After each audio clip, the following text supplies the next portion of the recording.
ଗଣମାଧ୍ୟମ ଦେଖିଲି ଯେ ସେମାନେ ବସିକି ଭିଡ଼ିଓ କରୁଛନ୍ତି ଏବଂ ନ୍ୟୁଜ୍ କରୁଛନ୍ତି। ନ୍ୟୁଜ୍ କରିବା କିଛି ଅସୁବିଧା ନାହିଁ।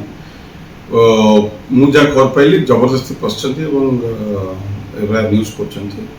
ସେ ଜାଣିବା ଦରକାର ଯେ ମୋର ଏଇଟା ବର୍ତ୍ତମାନ ପଜେସନ୍ ଅଛି ଏବଂ 15 ତାରିଖ ପର୍ଯ୍ୟନ୍ତ 4 ତାରିଖ ପର୍ଯ୍ୟନ୍ତ ନୋଟିସ୍ ଯାଇଛି ଏବଂ 15 ତାରିଖ ମୋ ପଜେସନ୍ ଅଛି ଏବଂ ସେମାନେ ଜାଣିବା ଦରକାର ଯେ ସରକାରୀ କ୍ୱାର୍ଟର ଯେଉଁଭଳିଆ ନିଆଯାଇଥାଏ ସେମିତି ଫେରାଯାଏ। ସେ ଅନୁସାରେ ମୁଁ ତାକୁ ତିଆରି କରିକି ସକାଳୁ ଫେରିବି।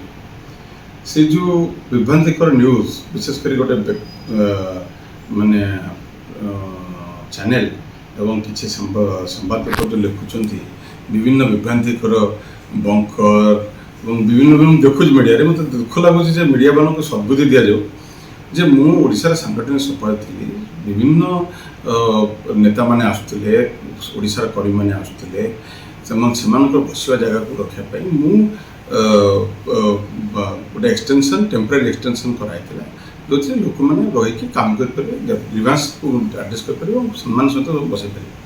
ଏବଂ ଯେତେବେଳେ କ୍ୱାର୍ଟର, ମୁଁ ତ ସବୁ ପ୍ରୋସିଜିଓର ଫଲୋ କରିକି କ୍ୱାର୍ଟରକୁ ଅନ୍ ଟାଇମ୍ ଛାଡ଼ିବା ପାଇଁ ମୁଁ କହିଛି ଏବଂ କାଲି ବି ଆସିଥିଲେ ଜିଏ ଡିପାର୍ଟମେଣ୍ଟ। ମୁଁ କହିଲି on time I will leave the quarter and as it is ଯାହା ଅଛି ସେଇଆ କରିକି ଦିଆଯିବ। ଏବଂ ତା ଭିତରେ ଏତେ କ'ଣ ସେଠି ଅଛି ଏବଂ ଲୋକ ଯେଉଁ 15 ଦିନ ହେଲା ଗୋଟେ ନ୍ୟୁଜ୍ ଚାଲିଛି, ଭଗବାନ ତାଙ୍କୁ ସଦ୍ବୁଦ୍ଧି ଦିଅନ୍ତୁ। ଲୋକ ସତ ସବୁ ଜାଣିଛନ୍ତି।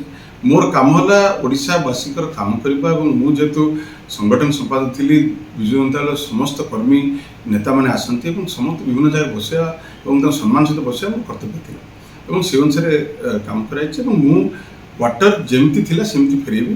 ଦ୍ୟାଟ୍ ଇଜ୍ ଆମର ମିନିମମ୍ ୱାର୍କ, ଯେଉଁଟାକି ନିୟମ, ଆଉ ସେ ନିୟମ ଭିତରେ ମୁଁ କାମ କରୁଛି ବହୁତ।